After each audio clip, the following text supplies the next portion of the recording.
Assalamualaikum warahmatullahi wabarakatuh. Mari klik subscribe di channel ini dan aktifkan tanda loncengnya untuk mendapatkan update pemberitahuan di video berikutnya.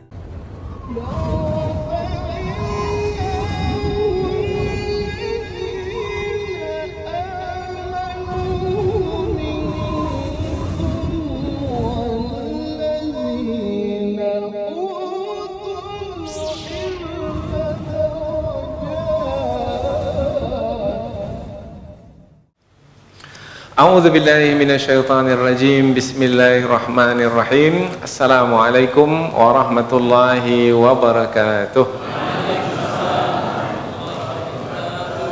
Alhamdulillahi rabbil alamin wa bihi nasta'in ala umurid dunya waddin. Nasta'inuhu wa nastaghfiruh wa na'udzu billahi min syururi anfusina wa min sayyiati a'malina. فمن يهده الله فلا مضل له ومن يضلل فلا هادي له أشهد أن لا إله إلا الله وحده لا شريك له وأشهد أن محمدا عبده ورسوله لا نبي بعده أما بعد. Kita bersyukur kepada Allah Subhanahu wa taala yang masih melimpahkan rahmat dan nikmatnya. Kita bersyukur dengan memuji Allah, yaitu dengan mengucapkan alhamdulillahi rabbil alamin. Segala puji bagi Allah yang mengatur sekalian alam. Kemudian tidak lupa pula bersalawat kepada Rasulullah dengan ucapan Allahumma salli ala Sayyidina Muhammad wa ala ali Sayyidina Muhammad. Dan bersalam kepada Rasulullah dengan ucapan Assalamu alayka ya Rasulullah. Alhamdulillah kita dapat kembali meneruskan pengajian tafsir ayat-ayat suci Al-Quran yang insya Allah kita akan teruskan kepada ayat yang ke-94, 95, 96 dan 97, yaitu 4 ayat dari suratul Nahl, yaitu masih lagi menerangkan tentang perjanjian. Lebih khusus yang akan kita pelajari nanti adalah larangan Allah Subhanahu wa taala untuk menjadikan sumpah, yaitu sebagai tipu daya, yaitu melanggar perjanjian atau memutuskan perjanjian sepihak, atau mengingkari perjanjian, atau mengkhianati perjanjian karena ingin mendapatkan kepentingan kesenangan dunia yang sesaat, padahal sebenarnya akan membawa akibat. Ini akan kita pelajari dalam ayat ini yang tidak disebutkan dalam ayat sebelum ini, yaitu yang akan membawa akibat kepada murka Allah Subhanahu wa taala, dan Allah memurkai orang yang mengkhianati perjanjian. Maka Allah Subhanahu wa taala akan menyiksa atau menetapkan siksaan ke atas orang yang melanggar perjanjian itu. Kemudian mereka akan jatuh hina di hadapan Allah Subhanahu wa taala dan jatuh hina di mata manusia. Dan mereka akan mendapatkan siksaan bukan hanya di dunia ini tetapi juga di akhirat nanti. Maka orang yang menggunakan akal, orang yang cerdas, yaitu orang yang tidak akan mengingkari perjanjian, tidak akan mengkhianati perjanjian, maka akan sabar. Mungkin ketika kita menepati atau memenuhi perjanjian itu banyak cobaan-cobaan yang kita lalui, banyak persoalan yang mesti kita hadapi, dan mungkin juga kita mendapatkan kesusahan atau mungkin juga menderita kerugian. Tetapi menepati janji itu adalah lebih berharga dari kesenangan dunia yang ingin kita harapkan, yang ingin kita dapatkan. Maka lihatlah hidup ini sebagai ujian. Jangan hanya memperturutkan keinginan untuk mendapatkan kepentingan yang bersifat sementara di dunia ini. Ingatlah, hidup ini adalah sebagai ujian. Hidup yang sebenarnya hidup bukan hidup di dunia ini. Hidup yang sebenarnya hidup adalah kehidupan di akhirat nanti. Berulang kali Allah menyebut dalam Al-Quran, wa innad daral akhirah, sesungguhnya kampung akhirat itu lahiyal hayawan, itulah dia kehidupan yang sebenarnya kehidupan. Lau kanu ya'lamun, kalau mereka mengetahui. Apa yang menjadi tujuan kita bukan apa yang sedang kita jalani sekarang dalam kehidupan dunia ini, enggak. Sebenarnya yang menjadi tujuan kita adalah apa yang akan kita jalani nanti, yaitu di kehidupan di hari akhirat, selepas kematian, kemudian setelah kebangkitan. Inilah dia 4 ayat yang akan kita pelajari. Dan bagi orang-orang beriman, kehidupan yang akan dijalani di hari akhirat itu adalah tujuan. Maka semua yang dilakukan di dunia ini adalah sebagai bekal untuk kehidupan yang kekal itu.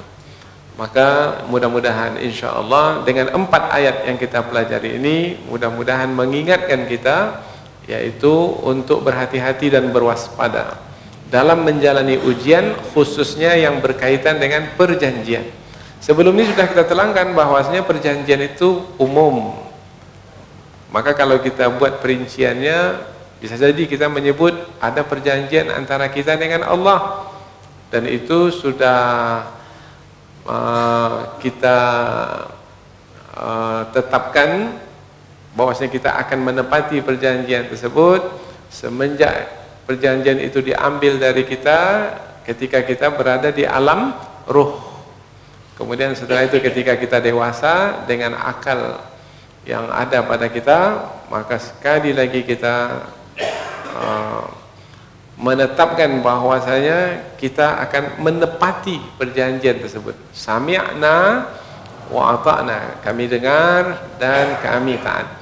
Kemudian ada lagi perjanjian berikutnya, yaitu perjanjian umpamanya pada masa Rasulullah dahulu antara sahabat dengan Rasulullah yang disebut dengan bai'at.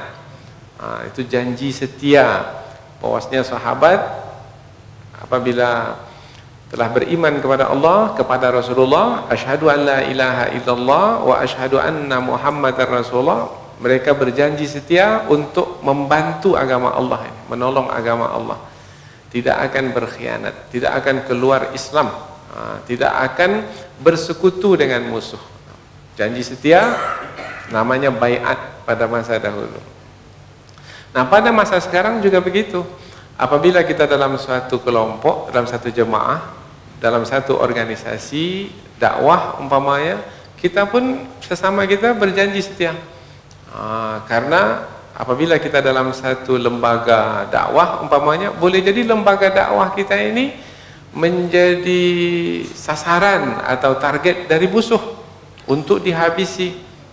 Maka boleh jadi musuh itu ada yang menyusup masuk ke dalam barisan, maka apabila ada yang seperti itu, maka dia telah tergelincir kakinya. Nah, ini dinamakan. Jadi ada juga yang berjanji setia, awalnya itu memang betul-betul sungguh-sungguh berjanji setia. Kemudian dia melanggar janji, mengkhianati perjanjian bersama dengan sahabat seperjuangan.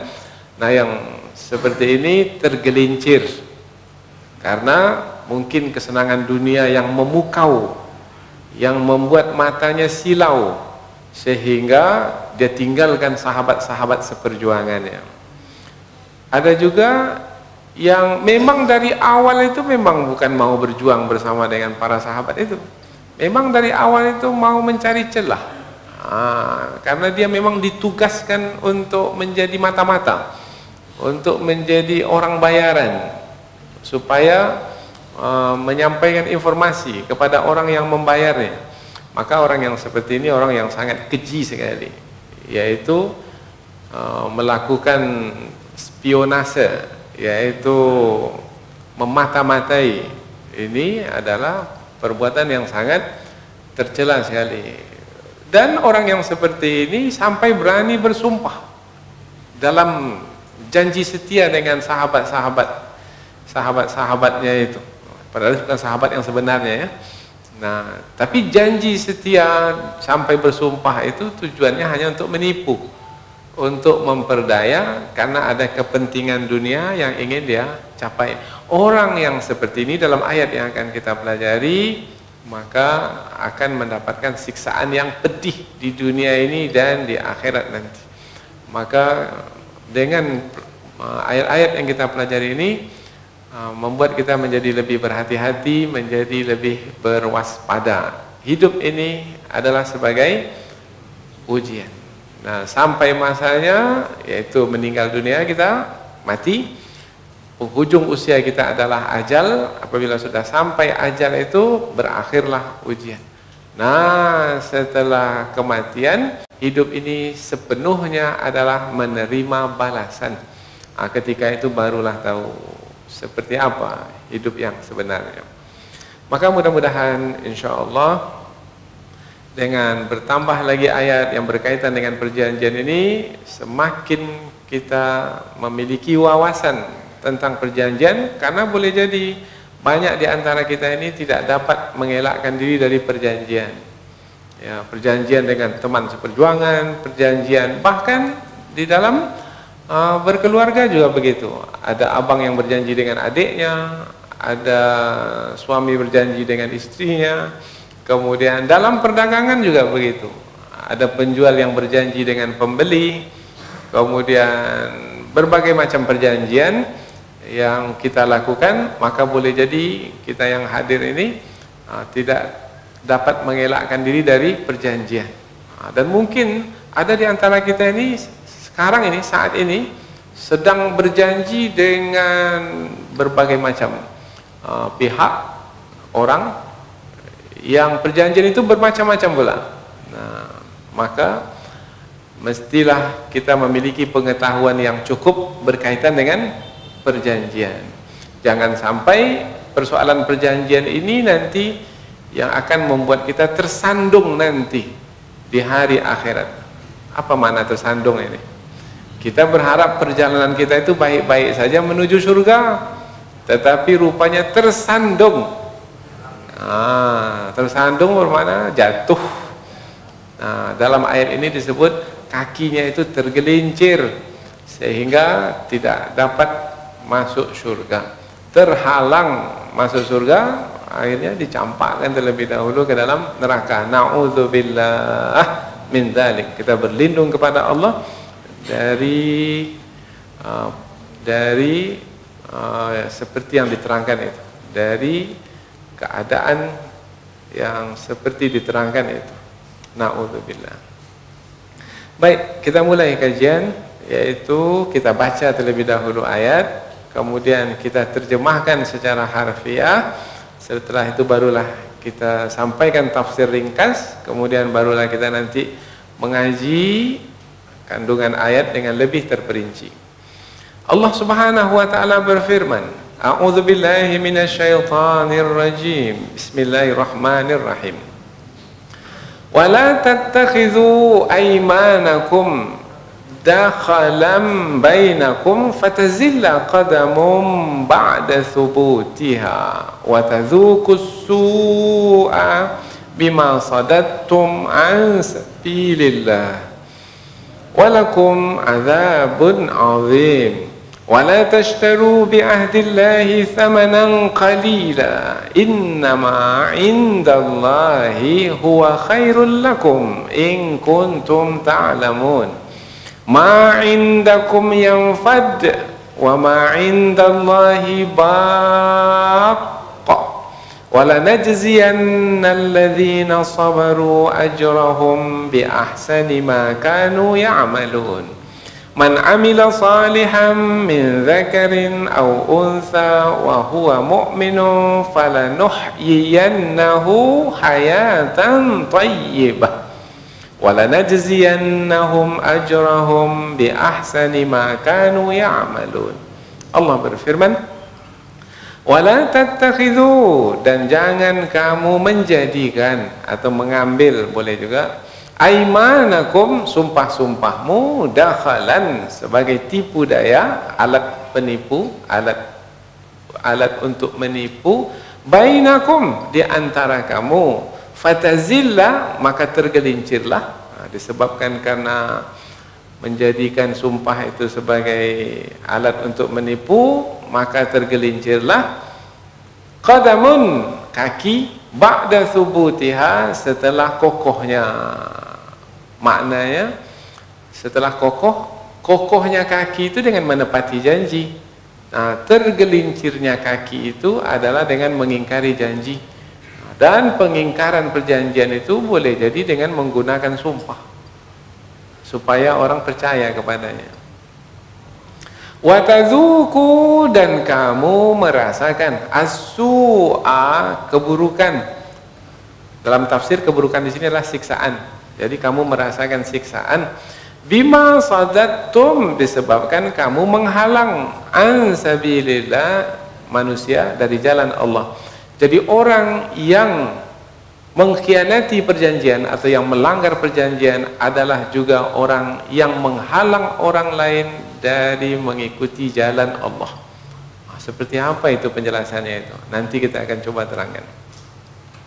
Walakum, dan bagi kamu azabun azim, azab yang besar. Jadi ayat ini ancaman kepada manusia, jangan sampai mengkhianati atau mengingkari perjanjian. Perjanjian dengan Allah, perjanjian dengan Rasulullah dahulu, perjanjian dengan teman seperjuangan sekarang, perjanjian dengan orang baik-baik, dan lain sebagainya. Wala tashtaru, dan janganlah kamu menukar bi ahdillahi, janji dengan Allah, samanan, dengan harga qalilan, yang sedikit. Menepati janji dengan Allah itu harganya mahal.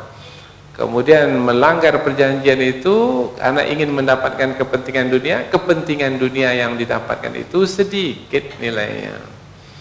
Innama, sesungguhnya, indallahi, di sisi Allah, huwa, adalah dia, khairul lakum, lebih baik bagimu, in kuntum ta'lamun, jika kamu mengetahui. Apa yang ada di sisi Allah, pahala atau balasan kebaikan, itu adalah lebih baik berbanding kepentingan dunia yang ingin kamu dapatkan itu. Mungkin kamu dibayar 1 miliar. 1 miliar itu besar atau sedikit ya? 1 miliar banyak itu atau sedikit? Besar atau kecil?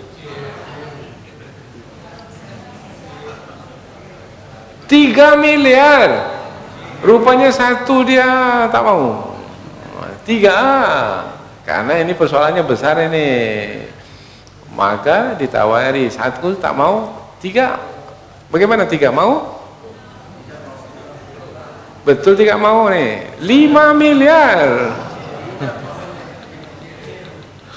Dapat beli rumah banglo besar 1. Dapat pula beli mobil mewah 1. Dapat pula beli kebun siap panen sekian hektar.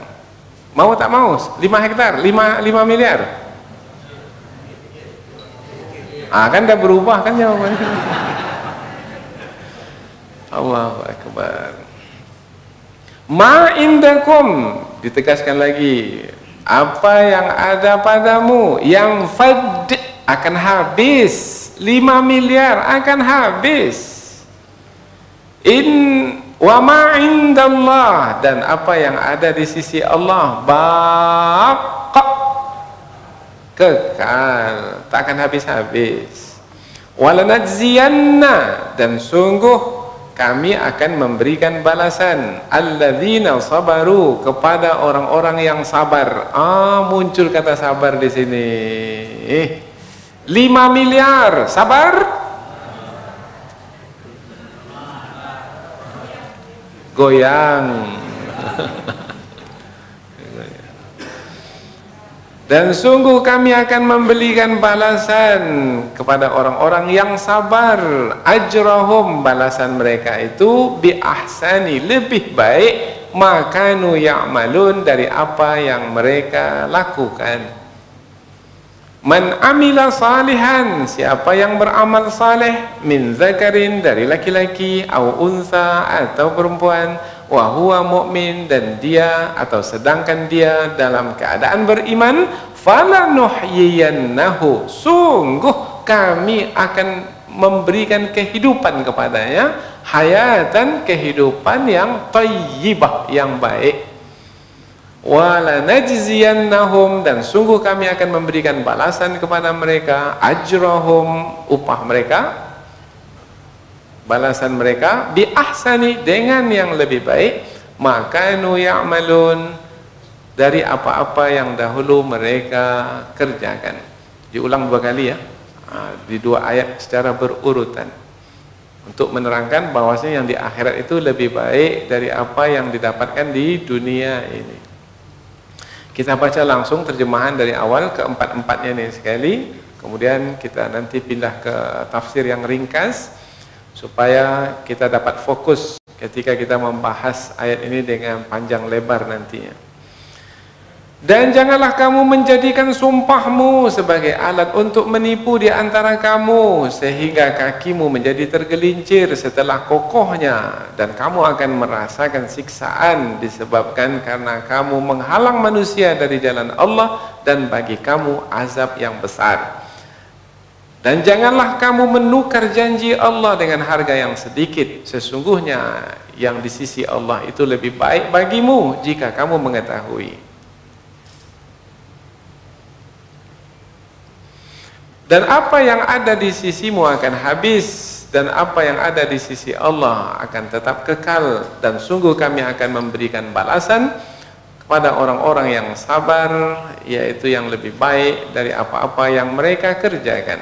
Kalau mereka dulu mengerjakan di dunia mereka dapat balasan, maka nanti di hari akhirat mereka akan dapat balasan lebih baik lagi dari apa yang mereka dapatkan di dunia.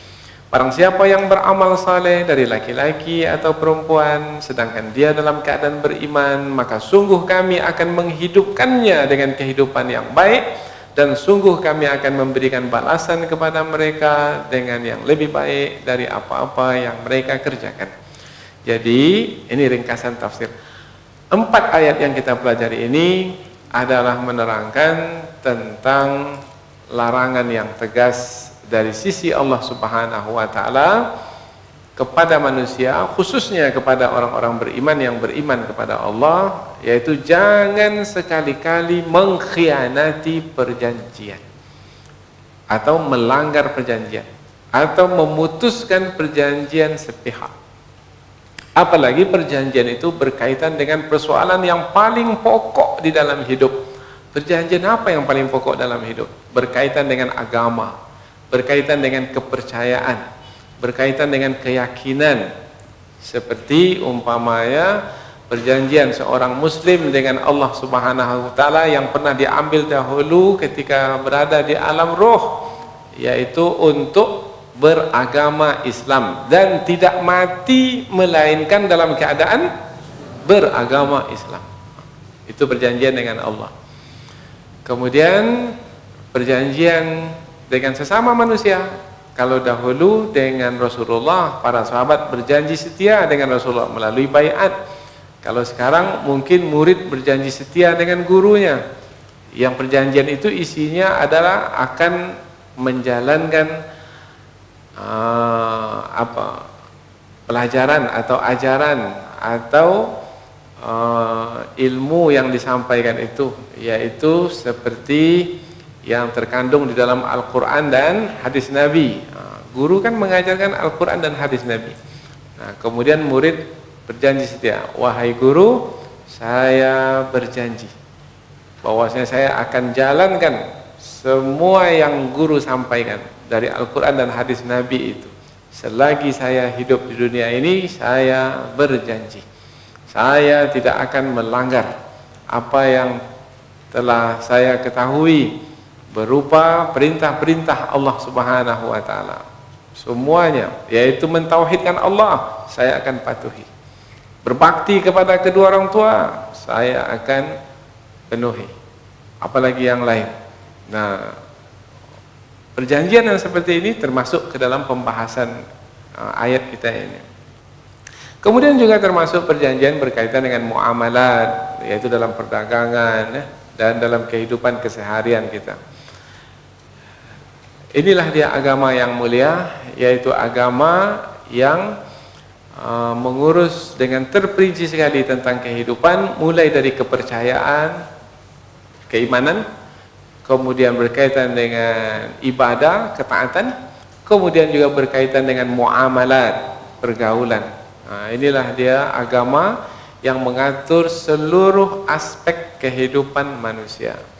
Yaitu satu di antaranya yang kita bahas ini adalah berkaitan dengan perjanjian. Jangan sekali-kali mengingkari perjanjian karena akan berakibat kepada kesengsaraan, karena akan mendapat siksa dari Allah yang membuat kita sengsara, yang siksaan itu akan didapatkan di dunia ini sebelum kematian tiba dan di alam barzah ketika dikuburkan, dan nanti apabila telah dibangkitkan di hari akhirat akan juga menjalani siksaan selama-lamanya.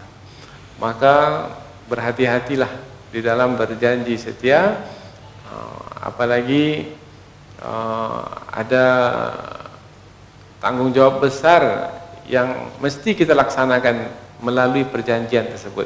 Umpamanya tanggung jawab besar itu adalah berkaitan dengan agama ini, agama yang mulia ini.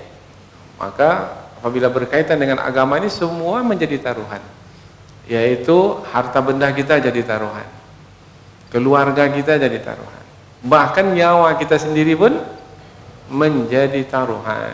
Kita rela untuk mati demi agama. Maka idealisme yang seperti inilah yang mesti kita miliki. Maka ayat yang kita pelajari ini adalah untuk membangun idealisme. Jadi kapan idealisme ini akan dapat? Dengan mengaji seperti ini. Kalau orang tak mengaji, tak mungkin dapat idealisme. Mari kita pergi berjuang untuk agama Allah. Duduk aja dari situ. Satu nasi bungkus, baru bergerak dia. Apalagi kalau dikasih upah, dinaikkan jabatan, bergerak dia. Dan seterusnya. Saya tak nyebut siapa-siapa ya. Tapi ini ada dalam hidup ya. Ada. Baik, kita mulai kajian. Ya. Karena mengaji ini mesti merasa kita. Kalau tak merasa, maka tak jadi kita mengaji. Karena ayat Al-Quran ini turun adalah menerangkan peristiwa-peristiwa. Peristiwa itu adalah kehidupan yang dilalui oleh Rasulullah. Peristiwa-peristiwa, yaitu kehidupan yang dilalui oleh Rasulullah dahulu, peristiwa-peristiwa itu juga yang kita lalui sekarang. Cuma mungkin bentuknya berbeda. Ya. Dulu Rasulullah ada sahabat, ada. Dulu Rasulullah ada musuh, ada. Sekarang kita ada sahabat, ada. Sekarang kita ada musuh, ada. Kan sama, apa bedanya? Tak ada bedanya. Dulu ada sahabat yang menipu mengkhianati Rasul, ada orang-orang munafik. Sekarang ada sahabat yang menipu mengkhianati kita, berarti sama berarti. Nah, kalau pada masa dahulu ada peristiwa yang dilalui Rasulullah, ayat turun, sekarang ayat kan tak turun lagi.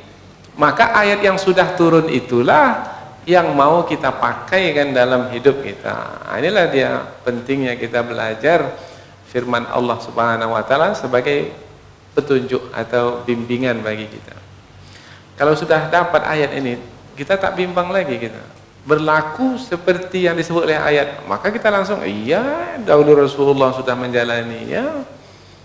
Maka sekarang pun apabila kita menjalaninya bermakna adalah pengulangan saja. Itu yang disebut dengan sejarah pasti berulang. Bukan pelaku sejarah itu yang berulang, enggak. Nilainya yang dilalui oleh Buya Hamka dahulu, apakah sama dengan yang kita lalui sekarang ini? Nilainya sama. Dulu Buya Hamka menghadapi PKI, apakah sekarang ini kita juga menghadapi PKI?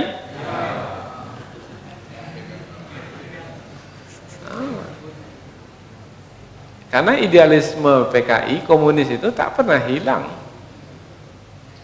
Orang-orang PKI yang dulu itu sudah mati. Tetapi pemikiran PKI itu, idealisme PKI itu masih diwarisi turun-temurun. Sampai hari ini. Buktinya negara komunis yang terbesar di dunia masih tetap berada sebagai negara kuat yang mendominasi dalam politik, dalam ekonomi. Mana negara komunis di dunia yang kuat, yang mendominasi kuasa di dunia? Cina Uni Soviet, dan masih banyak lagi negara-negara lainnya. Nah, maka apabila idealisme komunis itu memusuhi orang-orang yang beragama, yang menjalankan agama, maka sepanjang zaman dari dahulu hingga sekarang, maka kita menjadi lebih berhati-hati dan berwaspada. Tapi kita insya Allah dengan bekal petunjuk yang kita pelajari dari Al-Quran ini, membuat kita insya Allah mudah-mudahan apabila dahulu Rasulullah dapat berhasil menghadapi mereka, maka insya Allah kita pada hari ini pun juga akan berhasil menghadapi mereka. Kalau mati gugur sebagai syahid macam mana? Ya itulah dia. Itulah dia takdir Allah Ta'ala. Karena pada masa Rasulullah dahulu ada juga yang gugur sebagai syahid, ya. Tapi gugur sebagai syahid itu mulia. Apa sebab? Dalam memperjuangkan agama. Ish kariman, hiduplah dalam keadaan mulia. Aumut, atau matilah syahidan, dalam keadaan syahid, yaitu dalam keadaan gugur sebagai syuhada karena memperjuangkan agama Allah Subhanahu wa ta'ala, agama Islam. Baik, kita lanjutkan ke tafsir ayat, yaitu penjelasan yang lebih panjang. Wala tattakhidhu aymanakum dakhalan bainakum, dan janganlah kamu menjadikan sumpah-sumpahmu sebagai alat untuk menipu di antara kamu. Kata dakhalan, yaitu alat untuk menipu, ini sudah disebutkan dalam ayat sebelum ini, yaitu bersumpah dengan nama Allah, kononnya tujuannya itu adalah supaya orang percaya kepadanya, padahal sebenarnya ada yang tersimpan dalam hatinya yang dia sembunyikan, yaitu untuk umpamanya pada masa dahulu bersumpah di hadapan Rasulullah, kononnya sebagai sahabat setia Rasulullah yang akan membantu Rasulullah dalam menegakkan agama Allah bersama dengan Rasulullah, tapi rupanya dia adalah tali barut musuh. Tali barut musuh ini orang upahan musuh. Nah, maka berjanji setia dengan Rasulullah, tapi tujuannya adalah sebenarnya untuk menipu Rasulullah, sampai bersumpah untuk menipu Rasulullah supaya Rasulullah percaya kepadanya, padahal ada agenda yang tersembunyi di dalam dadanya. Kemudian juga ada umpamanya yang bersumpah berjanji setia dengan Rasulullah, tujuannya untuk mendapatkan kepentingan bersama Rasul. Nah, apabila dapat kepentingan itu, maka tetaplah berjanji setia bersama Rasul. Tetapi kalau nampaknya musuh ada jauh lebih kuat, maka dia akan memutuskan perjanjian dengan Rasul dan akan bersekutu dengan musuh. Nah, umpamanya pada masa lalu Rasulullah baru saja memulai negara di kota Madinah, yaitu umur negara Madinah itu baru 8 tahun. 8 tahun, negara baru saja berdiri, 8 tahun baru. Tetapi pada tahun yang ke-8 Hijriah itu, Rasulullah mesti menghadapi kuasa besar pada masa itu, yaitu Bizantium, yang menguasai daratan Eropa, yaitu orang-orang Kristen Eropa, yang jumlah mereka ramai sekali, peralatan perang mereka sudah hebat sekali, lengkap, pasukan mereka banyak. Nah, pada tahun 8 Hijriah itu Rasulullah berhadapan dengan kuasa besar itu. Bahkan Rasulullah sendiri keluar bersama dengan para sahabat untuk berperang menghadapi Bizantium itu di satu tempat yang bernama Tabuk. Maka disebutlah perang itu dengan perang Tabuk, tapi tak jadi perang. Nah, untuk sampai ke Tabuk itu Rasulullah dengan para sahabat berjalan sampai 15 hari lamanya. 15 hari perjalanan. Nah, kaum muslimin pada masa itu apabila berbanding dengan tentara Bizantium sangat sedikit sekali. Kemudian musim-musim panas, kemudian makanan sangat terbatas, kendaraan pun juga dikatakan satu kendaraan dipakai oleh 8 orang. Ada yang dalam kajian sirah itu bermakna berganti-ganti. 1-2 jam duduk di atas unta itu, nanti turun karena teman yang lain mesti naik ke atas. Sangat berat sekali. Nah, apabila melihat bahwasanya ini kaum muslimin mau berhadapan dengan kuasa besar, ini kalau perang kalah itu kaum muslimin. Nah, orang yang berkepentingan ini dia memutuskan hubungan perjanjian dengan kaum muslimin dan bersama dengan musuh. Nah, ini orang seperti ini adalah orang yang melanggar perjanjian, mengkhianati perjanjian.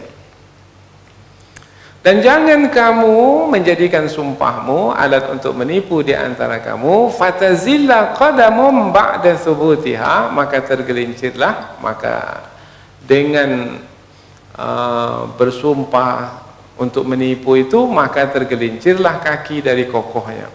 Makna tergelincir kaki ini maknanya jatuh. Jatuh di sini maknanya melakukan kemaksiatan, melakukan pelanggaran, tidak lagi melakukan ketaatan. Kokohnya kaki itu adalah apabila kita melakukan ketaatan. Tergelincirnya kaki itu apabila kita melakukan kemaksiatan. Kalau kita berdagang umpamanya, kita tepati janji, kita cukupkan timbangan, bermakna kita melakukan ketaatan, bermakna kita tegak kokoh berdiri jujur dalam berdagang. Tapi karena kita ingin mendapatkan untung banyak dalam waktu yang singkat dengan modal yang sedikit, akhirnya kita menipu. Nah, ketika kita menipu, berbohong, mengurangi timbangan, ketika itu kita sudah tergelincir. Nah, jadi makna kata tergelincir ini maknanya adalah jatuh. Jatuh.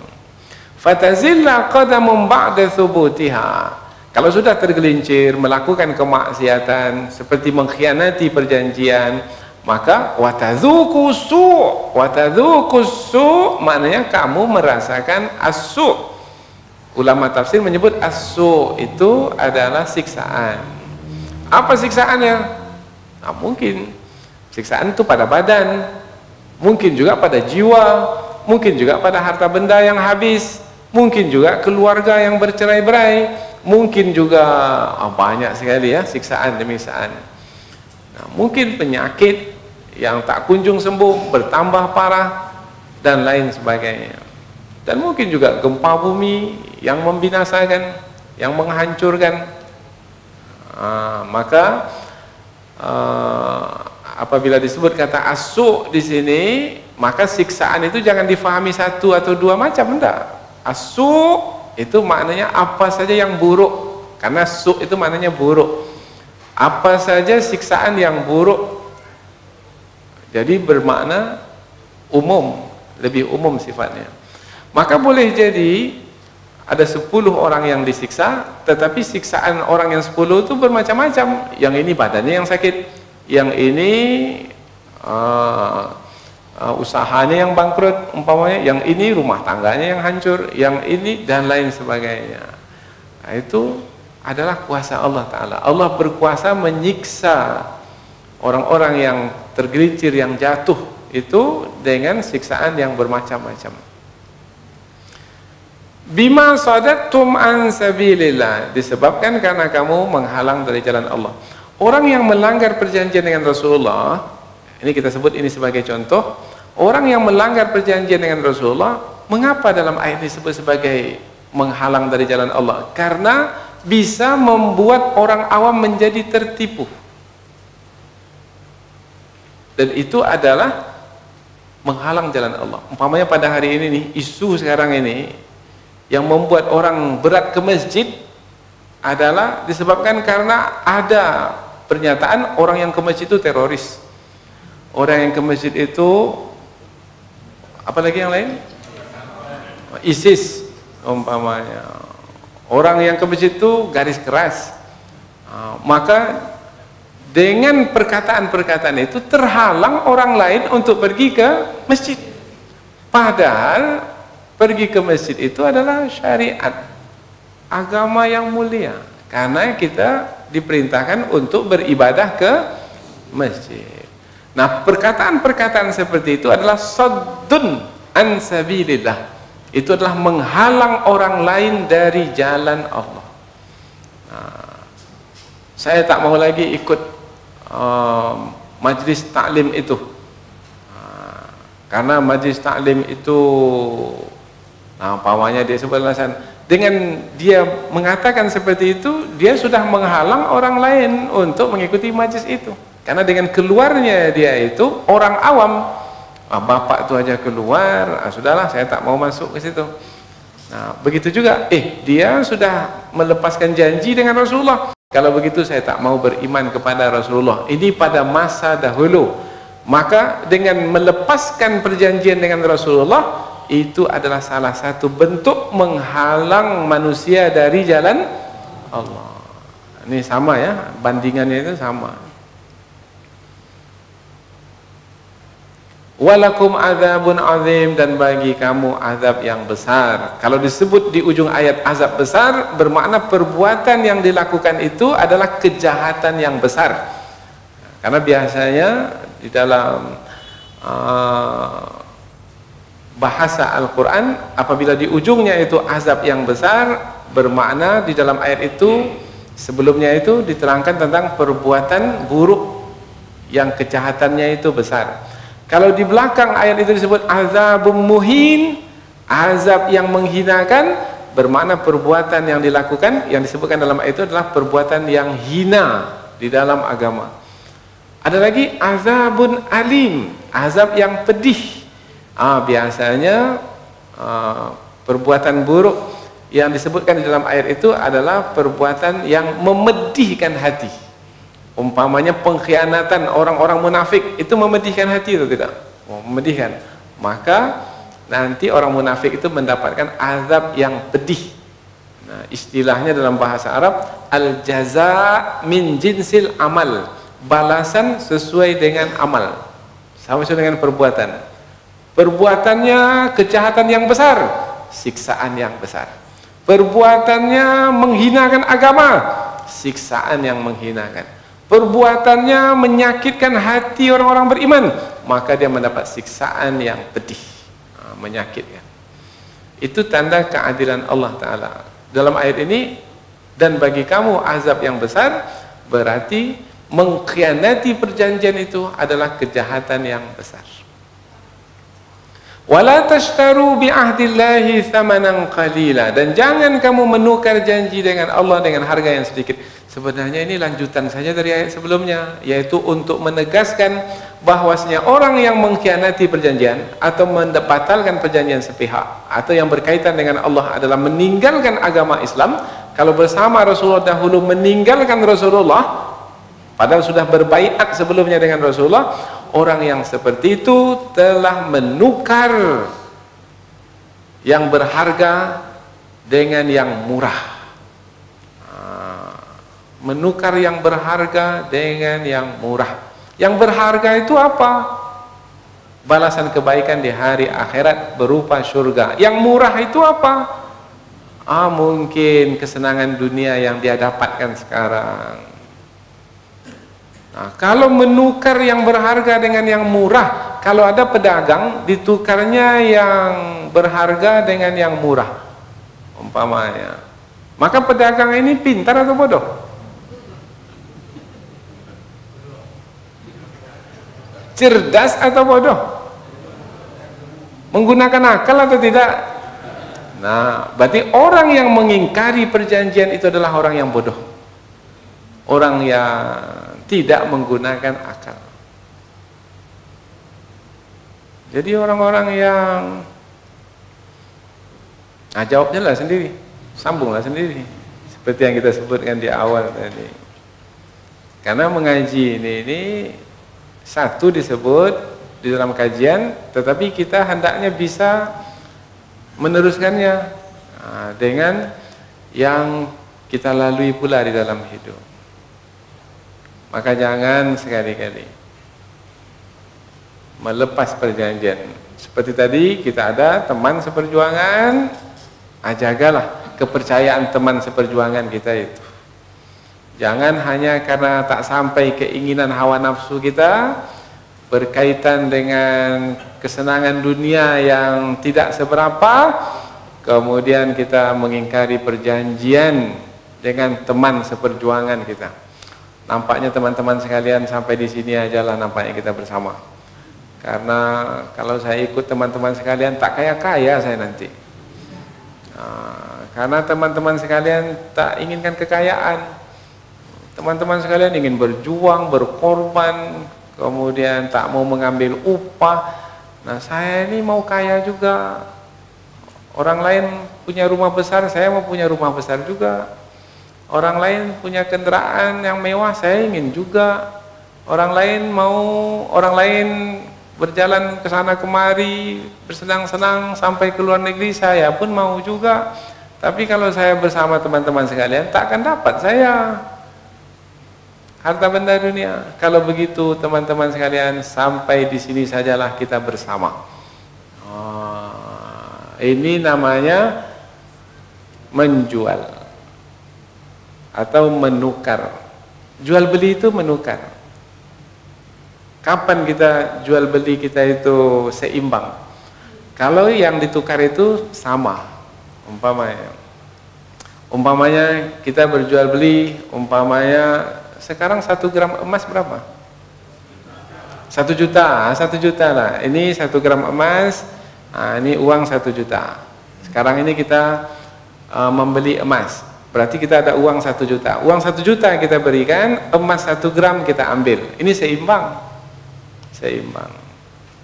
Tapi ada orang jual 1 emas, 1 gram emas, karena dia terdesak uang, maka dia jual hanya 600 saja.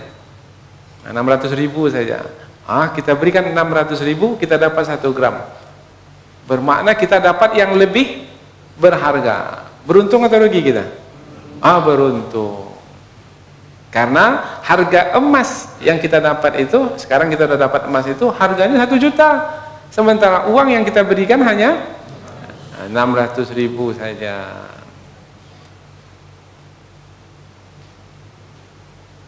Kemudian kita ada uang 1 juta. Kemudian harga emas itu 1 gram 1 juta. Tetapi bukan 1 gram yang dia berikan kepada kita. Dia hanya berikan setengah gram saja. Tapi dengan uang 1 juta yang kita berikan, untung atau rugi? Tertipu saya. Mau kita umpamanya setengah gram itu dengan 1 juta? Tak mau. Karena setengah gram emas itu adalah harganya murah berbanding dengan uang yang kita miliki. Jadi jual beli itu adalah tukar-tukar. Nah, sekarang yang ditukar itu apa? Apa dengan apa? Dunia dengan akhirat. Dunia itu sifatnya bagaimana? Sementara. Akhirat itu sifatnya bagaimana? Selama-lamanya. Sekarang ketika kita melanggar perjanjian, mengkhianati, dengan siapa kita berjanji? Dulu seorang umpamanya mengkhianati perjanjian dengan Rasulullah, maka yang dia dapat apa? Mungkin dia dapat kebun kurma 10 hektar umpamanya, unta 10 ekor umpamanya. Allah, itu kan masih sedikit. Andai kan dia dapat dunia dan seisinya sekalipun untuk selama hayatnya, dan sampai ke anak cucu keturunannya pun juga tidak seberapa berbanding akhirat yang kekal abadi. Jadi 5 miliar besar atau sedikit? Tapi mengapa diambil juga? Ini orang yang mengambil itu lah, bukan orang yang hadir ini. Yang hadir ini tak mau dia, karena udah belajar ini. Idealisme. Mesti di sinilah nampak ini orang yang gagah-gagah. Jadi musuh itu nggak mau kita mengaji seperti ini. Karena kalau mengaji kita seperti ini akan melahirkan orang-orang yang gagah-gagah, kuat memegang pendirian. Idealismenya itu kan kokoh. Musuh nggak mau seperti ini. Tapi inilah dia yang menjadi nilai hidup kita, inilah dia nilai hidup kita ini. Maka kita lihat yang akhirat itu, karena ini sambungan ayat. Wama Innama indallahi wa khairul lakum. Sesungguhnya yang di sisi Allah itu adalah lebih baik bagimu. Yang di sisimu, dunia itu sebanyak apapun yang kamu dapatkan, itu tak seberapa. Yang lebih baik itu adalah yang di sisi Allah. Yang di sisi Allah itu adalah pahala atau balasan dari sisi Allah. In kuntum ta'lamun, jika kamu mengetahui. Ma indakum yanfad. Ini sambungan saja untuk menjelaskan lagi. Apa yang ada padamu akan habis. Wa ma indallahi baq. Dan apa yang ada di sisi Allah kekal abadi. Walanajziyannal ladzina sabaru ajrahum bi ahsani ma kanu ya'malun. Dan sungguh kami akan memberikan balasan kepada orang-orang yang sabar.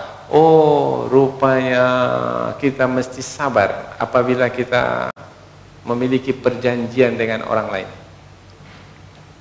Apalagi berjanji dengan teman seperjuangan, mesti sabar.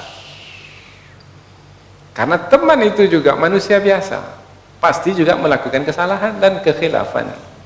Maka jangan hanya karena kesalahan dan kekhilafannya kemudian kita tidak menepati perjanjian yang sudah dilaksanakan, yang sudah dijaga, dipelihara, dijalankan selama ini. Ada yang sudah berjuang bersama 10 tahun, 20 tahun, tapi hanya karena perselisihan sedikit saja. Sudah ya, teman seperjuangan, sampai di sini saja. Lakum dinukum waliyadin. Itu pula dalilnya.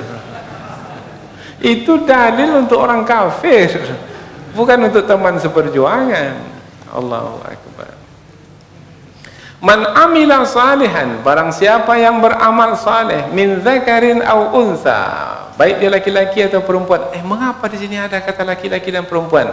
Allah ingin menjelaskan bahwasanya yang beramal saleh laki-laki atau perempuan nilainya sama. Bukanlah laki-laki beramal kemudian nilainya lebih besar dari perempuan, enggak. Boleh jadi apabila perempuan beramal mungkin nilainya lebih besar dari laki-laki. Agak-agaklah kita. Siti Aisyah radhiyallahu anha, perempuan, istri Rasulullah. Beliau beramal dahulu dengan kita beramal sekarang. Amal mana rasanya yang lebih berharga di sisi Allah? Amal istri Rasulullah itu atau amal kita sekarang ini? Kita laki-laki nih. Jadi jangan menyangka kalau sudah laki-laki amalnya akan lebih besar pahalanya berbanding perempuan. Tidak, belum tentu. Boleh jadi pahala yang didapatkan oleh istri kita itu lebih banyak berbanding pahala yang kita dapatkan. Bergantung kepada apa pahala itu? Bergantung pada niat. Keikhlasannya seperti apa? Keikhlasan kita beda-beda. Ini kita sama-sama suami istri mengaji ini. Sama-sama ikhlas? Berarti sama-sama dapat pahala. Kalau tak ikhlas tak dapat pahala. Saya terpaksa Ustaz dibawa oleh istri saya. Daripada saya nunggu di mobil, maka saya datang juga lah sini. Jadi Bapak terpaksa? Ya terpaksa Ustaz. Ada tak dapat pahala. Tapi sekarang ini dah ikhlas, sudah berubah nih. Ada dapat pahala. Tadi awal tadi tak ikhlas. Tapi setelah dengar pengajian ini, daripada sia-sia, saya ikhlas juga lah. Nah, dapat pahala. Tapi keikhlasan bapak ini dengan keikhlasan istri itu hebat, kuat keikhlasannya semata-mata karena Allah. Maka mengikuti pengajian itu dengan sungguh-sungguh. Maka istri itu sungguh-sungguh mengaji. Bawa pena, bawa pensil, bawa buku, bawa rekaman, ulang kaji lagi di rumah, sungguh-sungguh. Kalau bapak itu tidak bersandar aja. Ini contoh. Contoh. Sama-sama ikhlas, ya sama-sama. Sama-sama mengaji, ya sama-sama mengaji. Sama-sama mendapat pahala yang sama, enggak. Maka disebut di sini laki-laki perempuan, jangan difahami bahwasanya laki-laki mendapatkan pahala lebih banyak dari perempuan. Enggak, belum tentu. Karena banyak sedikitnya pahala bergantung kepada niat, bergantung pada kesungguhan, bergantung kepada istiqamah, yaitu pendirian, dan seterusnya. Nanti juga bergantung pada tempat, bergantung kepada waktu, bergantung dengan cara, bergantung dengan suasana hati, dan seterusnya. Berikutnya lagi, wa huwa mu'min, dan dia dalam keadaan beriman, falanuhyiyannahu hayatan thayyibah, maka sungguh kami akan menghidupkannya dengan kehidupan yang lebih baik. Bermakna mendapat balasan berupa kehidupan yang lebih baik. Kehidupan yang lebih baik itu di mana? Di hari akhirat. Walanajziyannahum ajrahum bi ahsani ma kanu ya'malun. Diulang sekali lagi, dan sungguh kami akan memberikan balasan kepada mereka dengan yang lebih baik dari apa yang mereka kerjakan ketika di dunia. Oh, inilah yang menjadi tujuan, yaitu kehidupan yang lebih baik, yaitu kehidupan di hari akhirat. Karena sebagai balasan, yang balasannya di hari akhirat itu berlipat kali ganda dari apa yang kita dapatkan di dunia. Maka disebutkan, boleh jadi kita sekarang ini membuat 1 tapi 10 kebaikan, Allah lipat gandakan 10, boleh jadi sampai 700 kali lipat. Maka yang kita dapatkan nanti di hari akhirat berlipat kali ganda dari apa yang kita dapatkan sekarang. Itulah dia yang lebih baik, maka itulah yang menjadi tujuan. Maka mudah-mudahan dengan 4 ayat ini semakin kita menjadi orang yang berhati-hati dan berwaspada, yaitu tetap menjaga perjanjian dengan Allah, perjanjian dengan manusia, dengan teman seperjuangan, perjanjian dengan sahabat yang menaruh kepercayaan kepada kita, dan siapa saja. Maka mudah-mudahan insyaAllah kita mendapatkan yang lebih baik di hari akhirat, di hari pembalasan yang sifatnya kekal dan abadi. Subhanakallahumma wa bihamdika asyhadu an la ilaha illa anta wa astaghfiruka wa atubu ilaik. Wassalamualaikum warahmatullahi wabarakatuh.